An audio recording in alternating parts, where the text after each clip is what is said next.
Actually, today's event I feel was very timely, and it provided a very useful interaction between various players, that's the developers and the government officials, as well as bankers and brokers and other stakeholders. There is a lot of topical issues the developers are facing, and there are a lot of issues which the government would be interested to push through. Now, one of the points I'd like to mention is that in 2006-7, the government assessed that the shortage of housing in the country was 22 million units, and this pertained largely, almost all of it, to EWS LIG sector. And it has been assessed that by about 2035 or 2040, the urban population would rise to 590 million. And at that time, the shortage is expected to be anywhere near 40 million units, which will require something like 18 trillion rupees to fulfill at a very, very modest price of 8 lakhs per unit at today's prices. There is of course a problem that the purchasers, the need is there, but the economic demand may not be there, because the poor, although they need a house, they can't afford it because bankers are not willing to lend to them.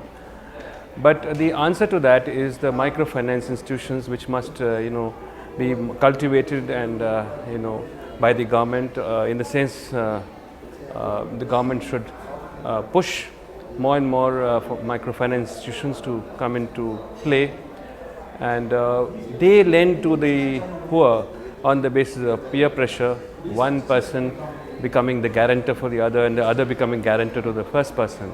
So that's one way of the money being available in the hands of the poor, and the EMI has to be such that they can afford it within what they are earning. That's very important. So you might have to, the developers might have to keep the profits or the costs of these units at a reasonable level, and the way it can be done is by cross subsidization, relaxation of FAR by the government, as well as giving slum lands by the government to the private sector, and to enable some such kind of cross subsidization or controlling of prices. The government rightly has brought out a bill to make it fair to both the developer as well as the farmer, and to provide annuity and a better compensation package and with rehabilitation.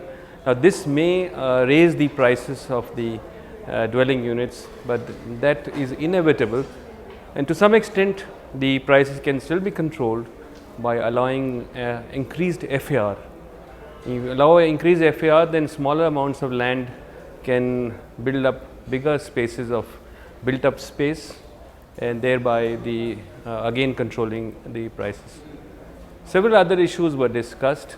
One of the issues I'd like to touch is that there may be a need to have rating of the developers, so that the fly-by-night developers are avoided, and people would go to the established developers who deliver in time in good quality.